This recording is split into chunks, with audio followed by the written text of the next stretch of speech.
and welcome back to Tuesday at Dobbs's. I've just had the most ridiculous conversation with Monica because someone wrote in the comments that, why does it always look, Freddie, like you're melting in the videos? And honestly, I don't know why. Maybe because I'm in a small room when I record them. They always get quite warm. But Monica said, look, why don't we just try and put a bit of powder on your face? And I said, Monica, are you suggesting that you put makeup on me before we start the video? I think that's a line we maybe shouldn't cross at this point. So we've just had a 2-minute conversation with Monica saying, look, I'll just put a bit of powder on your face, just in some specific areas. And I said, Monica, it's just too far. So apologies for my appearance if it always looks like I'm sweltering, but please don't worry. The winter months are coming and I'll be completely the opposite. I'll be shivering soon. Thank you as always, everyone, for getting in touch with all of your stories. Please continue to do so. Comment section below, brilliant place to do so, as well as email hi@tuesday@dobbs.com if you've got a longer story, maybe with some pictures. And I try and share some stories and photos as well on the Instagram page, Tuesday_at_Dobbs. One other thing, I've had such brilliant stories, insights and feedback from the 1970s, 80s and even up until the 1990s for the old school, the older generation's biking stories. It's just been so enjoyable to read and go through. And I've got another couple I'll share at the end of this podcast episode. But I would love to maybe just begin the process of creating a book. And it will be something in line with the lost biker stories. All of these stories from the 70s and 80s bikers, regardless of where you're from in the world, what biking was like back then. 60s, 70s, 80s, that type of era. If you do have stories and you're in theory happy to share them, any pictures as well, I'd like to see how much feedback I can get and if it's possible to make a book so these stories don't get lost. You can send an email, the usual Tuesday at Dobbs accounts, but also I've set up a dedicated email address, thelostbikerstories@gmail.com. So please do get in touch. I begin with what I think is some good news. This is, let me just minimize this. Is the used motorcycle market starting to correct itself? I think I saw this when Moto UK was chatting to Mr. Darcy and the Old Man about the ridiculous used prices in the motorcycle market over the past probably 2 to 3 years now, especially, well, exactly since COVID. The market has been ridiculous because parts have been hard to come by and all of the bike manufacturing stopped for a considerable amount of time, pushing up used prices of motorbikes to such a ridiculous level that it wasn't completely uncommon for used bikes of 1 to 2 years old to be the same price or more than a brand new one. It got completely out of hand. A good way I can check this, I often look at the old bikes I've owned and I have a look at the prices of those bikes, and I was shocked to see when I last checked, this was a few months ago, bear in mind, that a 2013 onwards Triumph Speed Triple would go for around about £7,000 sterling plus. This was a few months ago. So I just went on today to have a look. Is the market really correcting itself? And I'm delighted to say Triumph Speed Triple 2011 model, so a couple of years older than what I was looking at, but still that exact same model range. Prices have now dropped down to £4,500. I'll give a few more examples of the market correcting itself. I typed in Royal Enfield Interceptor onto Facebook Marketplace, and guess what? The Interceptors can now be bought for under £4,000. I would say that's, I think, the first time I've ever seen prices this low. I found one here, £3,500 for an Interceptor. And you can see here, 3 out of the 4 Interceptors, interestingly, Facebook Marketplace on this page have all been reduced. Next up, Indian Scout Bobber, one of my favourite bikes, a beautiful bit of American machinery. Again, half of the bobbers on this page, prices reduced on Facebook Marketplace. But here's the interesting thing, look at the amount they've been reduced. Look at the reductions. One here was advertised £12,000. And if this is a 2019 bike, that would be almost bang on the price it was brand new 4 years ago.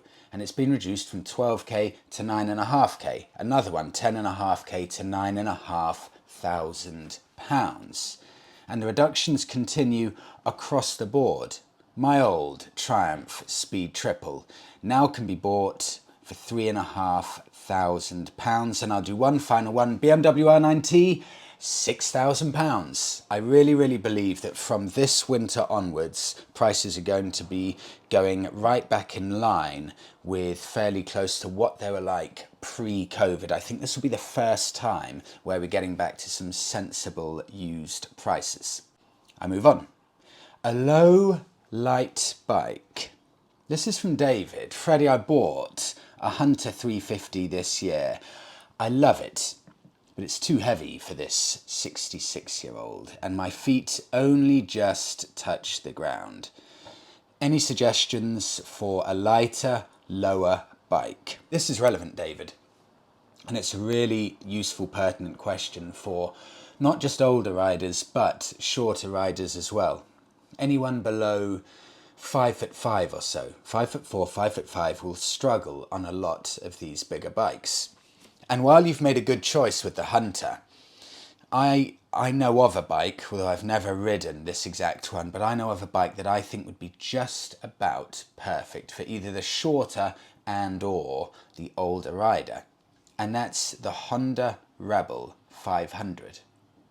See, this is the smaller version of the 1100, and the seat height is just 690 millimeters compared to the 790 millimeters on the Royal Enfield Hunter. Now, it is a good 10 kilos heavier than the Hunter, so the Rebel is a heavier bike, but these Hondas have a really nice weight balance. The weight is low down, and I really think, David, this will be a much more manageable bike for you. In fact, let me see if I've got it on the desktop here. There is currently a Honda Rebel 500 on Facebook Marketplace for £2,750. That means it's cheaper than a used Royal Enfield Hunter. So price-wise, you may well get away with not having to spend any extra money on one of these Rebels. And they're meant to be very good bikes. Hope that helps, David. And if it does, let me know how you get on with the Rebel. Moving on to Alan. Have a listen to this, because I welcome your thoughts here. Freddie, I need help. Honestly, I do. I have a 1200 GS BMW from 2005, and I've suffered a fuel pump casing issue, which ruined my holiday to the TT, that's the Isle of Man TT, this year. On contacting BMW, I have been fobbed off, quote, not their problem. I appreciate it's a 2005 model bike, but they have had many recalls regarding the fuel pumps in one form or another, and I'm not prepared to let this company walk all over me. I'm going to make as much noise on this one as I can because it's just not right. It's a principle kind of thing. I'm 70 years old, I've had many bikes, not one has ever let me down in this form, and never ever has a company treated me in this disgusting way. If there is anything you can do to help, it would be much appreciated. Cheers, Alan. Alan, I had a similar issue with my Jaguar. It was aluminium bodied, and these were famous the first few years of this model. I had a 2005 model, same as your bike, funnily enough. They were famous for the aluminium oxidizing and starting to bubble. It was a well-known fault, and I bought this car when it was a good 10 years old or so. And I contacted Jaguar to see if there was anything they could do, because a few people said, Freddie, look, this is a known fault. Jaguar may, out of courtesy, even though it's way, way out of warranty, help you out. So I contacted Jaguar. I spent about a week or so liaising with them, and they said, look, it's just way, way too out of warranty. There's nothing that can be done. And I left it there. And after dealing with all of that, speaking to Jaguar, I learnt from that, unless you're maybe within a year or so of your warranty and there's some goodwill element, I would cut your losses, Alan, in terms of you will not get a penny from BMW. I really don't think so. I think whether it's a biking brand or a car brand, they're under no obligation to fix your vehicle the second it's 1 second out of warranty. I probably, in my opinion, I don't think they will give you even a penny towards fixing the BMW. It's just so far out of the warranty period, and coming up to a 20-year-old bike, you know, even if it was a 5-year-old bike out of warranty, I would still say they're not going to give you anything. I cannot see them giving you anything for that at all. And my personal view is, once a vehicle is out of warranty, let's assume it's a fair warranty at 2 years or so, and it fits in with your country's consumer rights. So let's say 2 years, you're completely covered if something breaks. Once it's out of that, my personal view probably is that we can't expect anything from these brands. However, it is only my opinion, and I welcome anyone else sharing their thoughts or stories, whether you agree with me or Alan or not. Alan, good luck though, good luck. I hope you manage to sort it out. The Mighty Hayabusa. I had so many people getting in touch about Hayabusas with their stories, their thoughts on them. This is a bike that generated, or has generated, way more interest than I thought.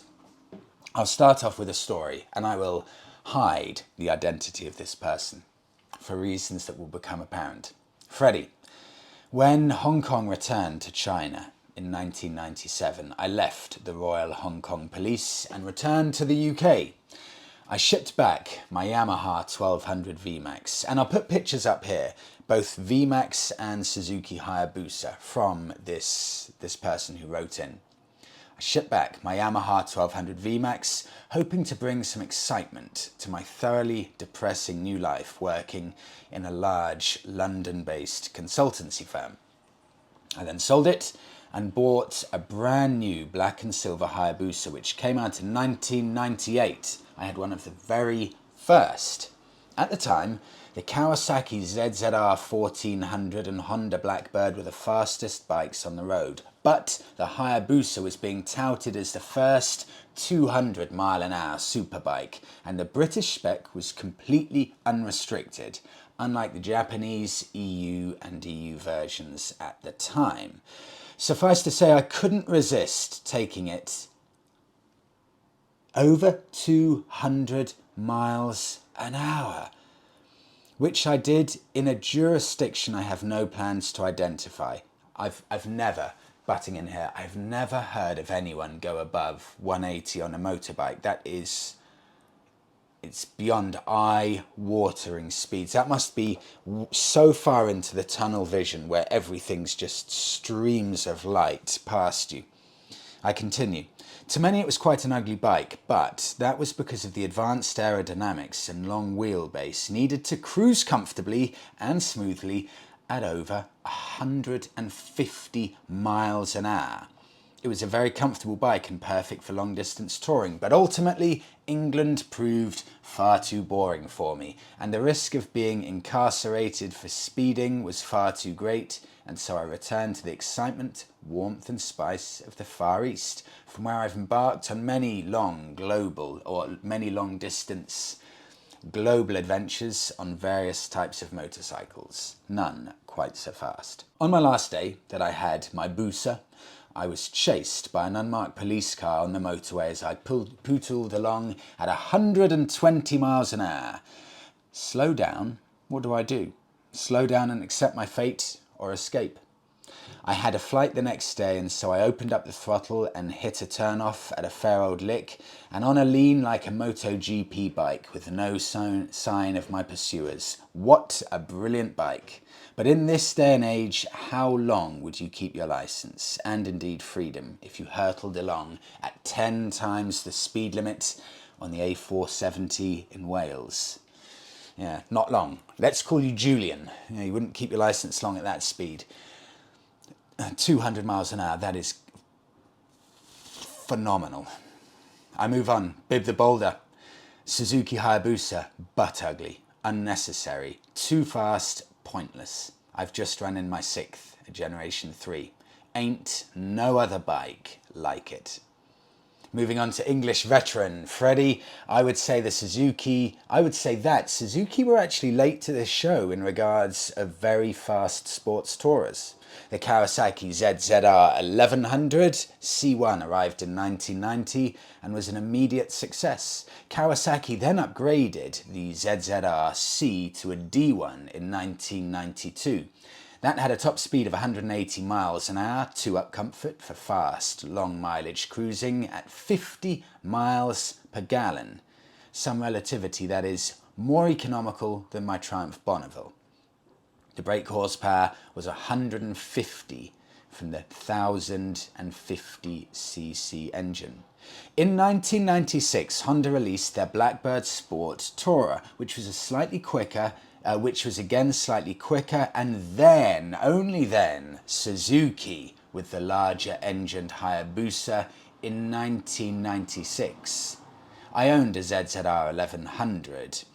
C1 and C2, we travelled all over Europe, Scandinavia and North Africa without a hitch. Rear tyres, however, rarely lasted more than 1,000 miles. That means I would have had to change my tyres potentially 3 times on the Africa trip. I still have my D1, but it needs recommissioning, and I haven't ridden it for quite a few years, sadly. Many wonderful, happy memories. Let's have a look at this. Okay, ZZR 1100, first of the big hypersports tourers. Next up, Honda Blackbird, and then came the Suzuki Hayabusa. Right, I've had a look at these. Let's have a look at these two bikes, Kawasaki ZZR 1100 and the Blackbird. I had a look on the classifieds, and one thing I'll tell you about these, if you're going to be looking for either of these bikes, these are not quick sellers. I don't think they've entered the desirable phase yet, because the ones I found have been up for sale for quite a while, and prices are fairly seriously low for these. Here are two I found. I'll start with the Kawasaki ZZR 1100. Facebook Marketplace, £1,900. Now this one needs an MOT, but the reason I'm mentioning this one is because this has been owned by the same gentleman, don't know if it's a gentleman, the same owner, for 23 years. Beautiful condition, 58,000 miles on the clock. And the only reason he's selling, he's just not riding it much. It's done almost no mileage in the past few years. The MOT ran out in August, so 2 months ago. But this looks like as straight a Kawasaki ZZR as you can imagine. I love it. It's almost that jelly mold style, plastic everywhere. I think these are going to start coming into their own. I think. Maybe in the next 5 to 6 years or so, but clearly they're fairly close to rock bottom at the moment. 2.5k will get you a good one with MOT for the Kawasaki. Maybe they started creeping up a bit, but that's the Kawasaki. Moving on. Blackbird. Now this is a newer model, and it's also a Honda. So we're pushing on here now, at least with the modernity level, and Honda probably even another level reliability up from the Kawasaki. And one big thing here, the Honda Blackbird is, let me check here, fuel injected, at least from the year 2000 and onwards. So have a look at this. This is such a lot of bike for the money. one of the original Hyper Tourers. 2000 model Honda Super Blackbird, £2,350. For a fuel-injected Hyper Tourer, 28,000 miles on the clock, all in black. Current owner since 2016, great servant, never let me down on the odd trips to the UK, around the UK and Europe. Bike's been in storage for the last couple of years and is no longer being used. However, I've put a new battery on it, new fuel pump, and the bike is now good. It has a full MOT. So this is genuinely ready to go. Again, similar to the Kawasaki, completely covered in plastic. But this is quite a good looking bike, especially all in black. Beautiful condition. The thought that you can get, there's the touring setup with all the panniers on. The thought that you can get so much bike in such beautiful condition with the bare minimum of modern factors, of modern elements that really I need, i.e. fuel injection. That's all I care about. I just need fuel injection for everyday use. Well, this has it, and it's 2,350 quid. That is so much bike for the money. I move on. 2,000 miles, 2 up on a Royal Enfield Interceptor 650. This is a lovely insight into German biking from Benedict and Victoria. Picks up as I discuss. This is Benedict, 33 years old, based in the hipster capital of Berlin, Germany. I did my full license at the end of July this year and straight out went into planning my first trip together with my girlfriend who lives with me in Berlin but is originally from Greece. As she'd never really seen most parts of Germany, we thought doing a full round trip, which would be a great way to do some vacationing together and also show her the rest of Germany. So we did 2,000 miles on my Interceptor 650, fully loaded with side bags and a fuel tank bag. We didn't know what to expect, but were blown away by the lifestyle of a motorcycle tour holiday.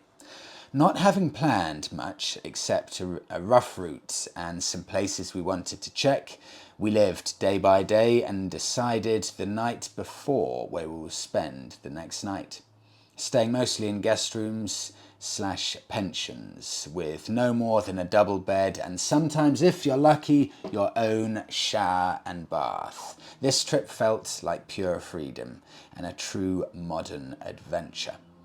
The sheer amount of people coming up to us and asking about the bike was astonishing.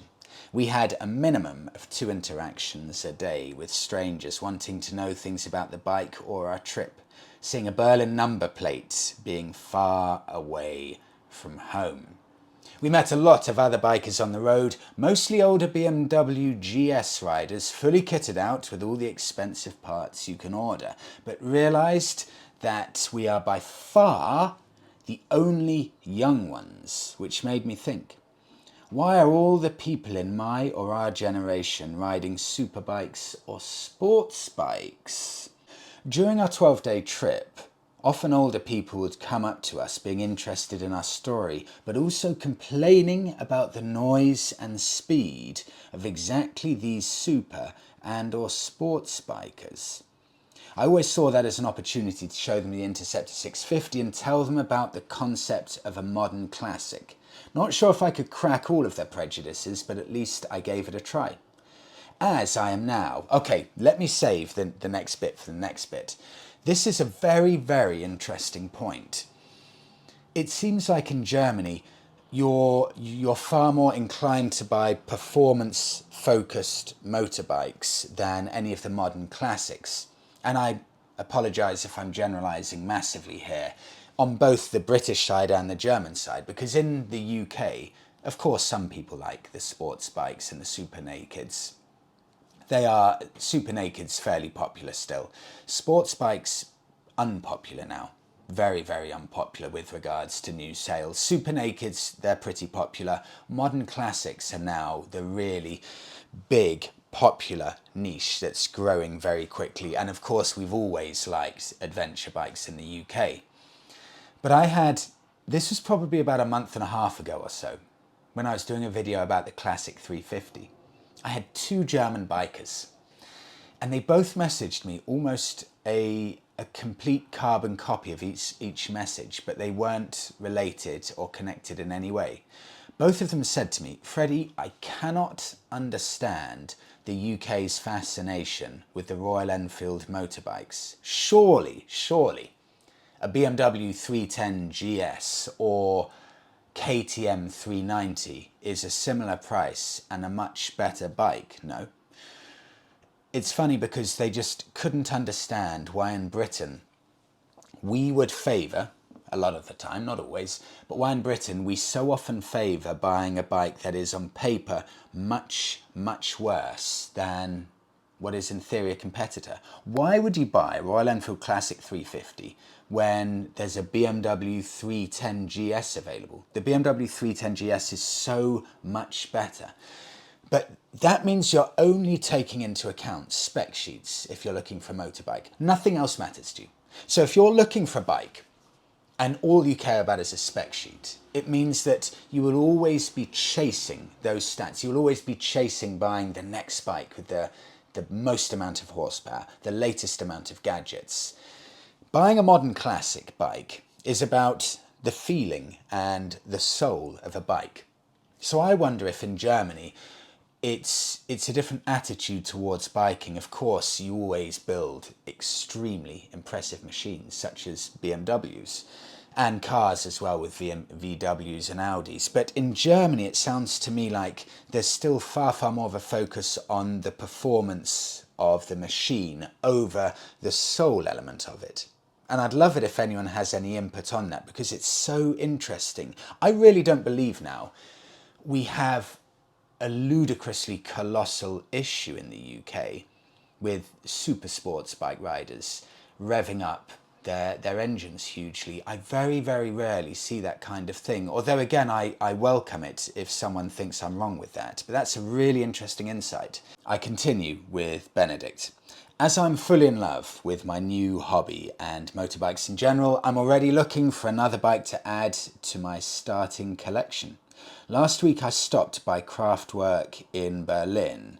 That you should definitely visit whenever you might be in Berlin. It's a combination of a motorbike community spot, DIY workshop and cafe that opens its doors for guests, usually during the weekend.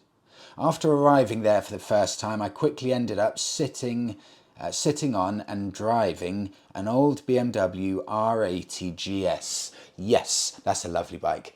That's been for sale by one of their members. Cross your fingers that my wallet allows me another purchase. Greetings from East Berlin, Benedict and Victoria.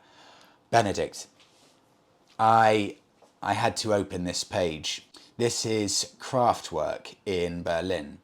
A little bit in English, so I could just about navigate the website, but of course most in German. This is one of the coolest looking biker spots I have ever seen. So what I think you can do here, and tell me if I'm wrong, it looks like, and I'll put pictures up here because it's off the scale cool. You can work on your motorbike, to the best of my knowledge, maybe hire out a little section to work on it, or a mechanic can work on it there. You can work in a co-working space, so bring your laptop down and work from this spot. You can grab a coffee there, you can chill out, and there are bikes stacked up on bikes on the side. Beautiful old BMWs and what's that, maybe a Harley Davidson, and the most classy working space with herringbone tables. I think they quote, I think if this is right, 25 euros a person for working from the co-working space. Oh, it looks fantastic. Benedict, next time I'm in Germany, and I would like to get over to Germany this year if possible, the first place I'm going if I go to Berlin, hand on heart, is Kraftwerk Berlin. I move on. 1970s and 80s bikers. These are just incredible. These are some of the reasons, as well as last week, why I thought I have to try and get a book get a book published of the untold stories of bikers. These stories must not die. I begin, and I'll put pictures up as I read these out. Freddie, thought I'd share some pictures from the early 1980s UK. They were great times that can never be repeated. So glad I was in my teens and early 20s at the time. Enjoy the pictures. Regards, Mark. I'll just give you a moment to soak up some of these pictures, because the fun that must have been had is absolutely phenomenal. Some of these pictures need to be prints or posters. They've got that timeless element to them. It's brilliant, brilliant, brilliant. I love it. Thank you, Mark. And on to Gary, Freddie. I thought I'd dig around for some photos of me and my mates from around late 1970 to the 1980s. I'm the one on the left, again, pictures up, I'm the one on the left of two of us sitting on the wall. The photo of four of us sitting around a campfire is me, Jeff with Dag and Dave. We were all at school together. I'm far left with Dag beside me. He remembers my first day at school, aged 5, mates ever since. The photo with the white van in, I'm the one on the right opening a pack of fags, and the girl in front of me was my girlfriend at the time. Other photos are of our biker gang. We had some wild times. All of us in the photos became very successful in life. Gary. You know what? I can just imagine exactly what it was like looking at these pictures, and it's everything that goes with the photos, drinking some beer, the style, the outfits. These photos are just incredible. Pitch black, midnight beers in front of a bonfire, chatting away, laughing away. Oh, it's magical. Magical, magical times, Gary. Thank you for sharing that. I'll move on and I'll wrap it up here. Bike of the week. This is from JB in Scotland. Freddie, a Ducati Scrambler alternative with retro looks. Due to selling so well and having so many fans, so many Yamaha XSR1100s are about second hand, and it means there are a lot of bargains. Great parallel twin engine, parts availability, customizable, lightweight, and Japanese reliability. Freddie, what more do we need for adventure? JB, these always get good reviews from riders. If I go onto MCN, for example, Yamaha XSR 700, 2015 to 2021, MCN rating 5 out of 5. Although a lot of people do say MCN's ratings are nearly always 4 or 5 out of 5. But owner's reliability, owner's rating overall, 4.8 out of 5. Now that is impressive. So what can we find on the used market? How enticing and how appealing has the XSR become? Let's have a look and see what I can find. Here we go. 2016 Yamaha XSR 700, £4,099. So as near as makes no difference now, you can pick up an XSR 700. It's like I said earlier, prices are correcting. £4,000. This has got 24,000 miles on the clock. It's in that beautiful, beautiful deep green.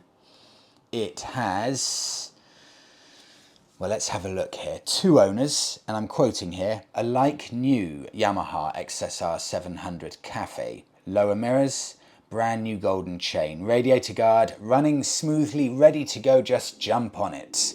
Enjoy your time with this beautiful bike. Really a bargain, based in London. This is just getting more and more exciting now. To know that bikes like the Yamaha, like the ones I've mentioned before, they're coming down now to where they should be, to affordable prices. That is a brilliant bike that I'm sure will never do you wrong for £6,000. All the levels of modernity that you could ever dream of, all that beautiful classic styling, stripped back nature. Your entry into the biking world, £4,000. It's brilliant. And I'll wrap it up there. Thank you so much everyone for listening to this week's episode. Have a brilliant week all. Speak to you in the next one.